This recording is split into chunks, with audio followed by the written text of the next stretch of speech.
नमस्ते। हमारे चैनल में आपका एक बार फिर से स्वागत है। ऑस्ट्रेलिया के माइग्रेशन सिस्टम का व्यापक रिव्यू और फेडरल बजट के सावधानीपूर्वक एनालिसिस के बाद फिलहाल के साल के लिए आने वाले बदलावों और अवसरों का ओवरव्यू दिया गया है। हालांकि साल 2023 व 24 के लिए कुछ वीज़ा मॉडिफिकेशंस को पहले ही पब्लिक कर दिया गया है, लेकिन बजट में घोषित किए गए एडिशनल इमिग्रेशन बदलाव पर ध्यान देना जरूरी है। ज़्यादा जानकारी के लिए हमारे साथ बने रहें और इस वीडियो को लाइक, शेयर और सब्सक्राइब करके हमारे चैनल को सपोर्ट जरूर करें। कॉम्प्रहेंसिव रिव्यू के बाद होम अफेयर्स की मिनिस्टर क्लेयर ओनील द्वारा 2 घोषणाएं की गई हैं। 9 मई को अनावरण किए गए फेडरल बजट में एडिशनल इमिग्रेशन बदलावों पर प्रकाश डाला गया है। बजट के प्रोविजंस में वीजा एप्लीकेशंस के लिए बढ़ी हुई लागत और वीजा प्रोसेसिंग को बढ़ाने के लिए एलोकेट किए गए फंड्स शामिल थे। ऑस्ट्रेलिया के माइग्रेशन प्रोग्राम और इसकी मौजूदा पक्के बॉर्डर और नेशनल सिक्योरिटी मेजर्स को मजबूत करने के लिए सरकार डिपार्टमेंट ऑफ होम अफेयर्स और ऑस्ट्रेलियन बॉर्डर फोर्स के जरिए $630 मिलियन एक्स्ट्रा इन्वेस्ट करने की योजना बना रही है। उनका उद्देश्य माइग्रेशन सिस्टम को बढ़ाना है, इसे एक केंद्रित और स्ट्रीमलाइन किए गए दृष्टिकोण के सरकार की पहुंच के साथ अलाइन करना है, जो न केवल देश के नेशनल इंटरेस्ट्स को प्रायोरिटी देता है, बल्कि समाज और इकोनॉमी के अंदर माइग्रेंट्स के सीमलेस इंटीग्रेशन और सफलता को भी बढ़ावा देता है। एम्स ओनील और इमिग्रेशन मिनिस्टर एंड्रू जाइल्स दोनों ने सरकार के उद्देश्यों के साथ इन इन्वेस्टमेंट्स को पूरा करने पर जोर दिया है। स्किल्ड माइग्रेंट्स के संबंध में 2023 व 24 में परमानेंट माइग्रेशन के लिए प्लानिंग लेवल को पिछले बजट में बढ़ाकर 1,95,000 करने के बाद 1,90,000 जगहों पर दोबारा सेट किया जाएगा।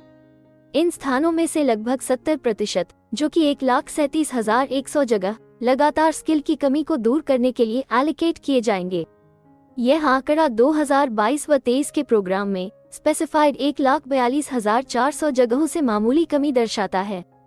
इसके अलावा 52,000 जगहों को फैमिली स्ट्रीम के लिए एलोकेट किया जाएगा, जिसमें मुख्य रूप से पार्टनर वीजा शामिल है, जबकि पार्टनर और चाइल्ड वीजा डिमांड ड्रिवन के आधार पर काम करना जारी रखेंगे।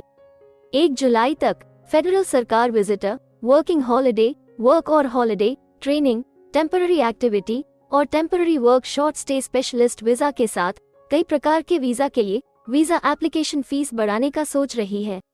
विशेष रूप से फीस में वृद्धि पैसिफिक एंगेजमेंट वीजा और Pacific Australia labour mobility scheme को प्रभावित नहीं करेगी।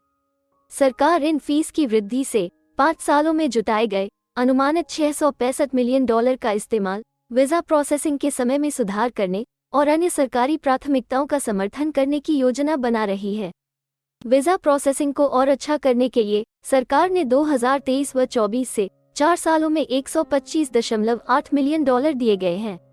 यह फंडिंग सितंबर में आयोजित जॉब्स एंड स्किल्स समिट के नतीजों के एग्जीक्यूशन की सुविधा देगी, जिसमें वीजा प्रोसेसिंग के संसाधनों में मौजूदा उछाल को बनाए रखने के लिए 2 सालों में $75.8 मिलियन अलग रखे गए हैं।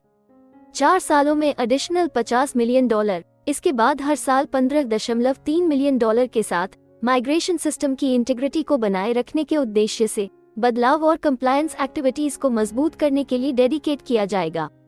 माइग्रेशन रिव्यू ने ऑस्ट्रेलिया के माइग्रेशन प्रोग्राम में कमियों को उजागर किया, हाईली स्किल्ड माइग्रेंट्स को एफिशिएंसी से आकर्षित करने और बिजनेसेस को वर्कर्स तक आसानी से पहुंचने को सक्षम बनाने में इसकी विफलता को उजागर किया है। रिव्यू ने सिस्टमिक एक्सप्लॉयटेशन के सबूत और माइग्रेंट्स के बीच परमानेंटली टेम्पररी अंडरक्लास के एवोल्यूशन की भी पहचान की है। रिव्यू में उल्लिखित किए गए सुधारों में 3-tiered असेसमेंट सिस्टम, कम वीजा टाइप्स, इंटरनेशनल स्टूडेंट्स को बनाए रखने पर ध्यान केंद्रित करना और माइग्रेंट्स को चुनने के लिए ऑस्ट्रेलिया के पॉइंट सिस्टम में अमेंडमेंट शामिल हैं, जो लॉन्ग टर्म इकोनॉमिक योगदान दे सकते हैं।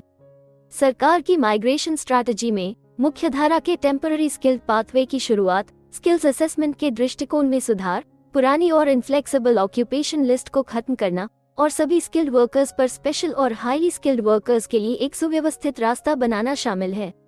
इस साल के अंत में जारी होने वाली फाइनल माइग्रेशन स्ट्रैटेजी के साथ कंसल्टेशंस मई और जून में होने वाले हैं।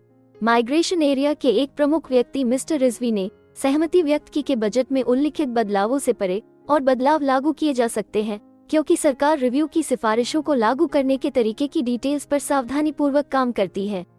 हमें उम्मीद है कि हिंदी भाषा में इमिग्रेशन से जुड़ी जरूरी और सही जानकारी पहुंचाने की हमारी कोशिश आपको पसंद आ रही होगी। कृपया कमेंट में अपने सजेशंस और फीडबैक्स जरूर दें और हमें सपोर्ट करने के लिए हमारे चैनल को लाइक, शेयर और सब्सक्राइब जरूर करें। और हाँ, बेल आइकॉन को दबाना मत भूलिएगा। अपना कीमती समय देने के लिए धन्यवाद। एक और वीडियो के साथ आपसे फिर मुलाकात होगी। अगर आपको किसी और मदद की जरूरत है या फिर आप अपने विदेश जाने के सपने के लिए किसी भी चीज में पूछताछ करना चाहते हैं, तो आप हमारी रजिस्टर्ड माइग्रेशन कंसल्टेंट्स की टीम के साथ एक एक्सपर्ट काउंसलिंग सेशन बुक कर सकते हैं।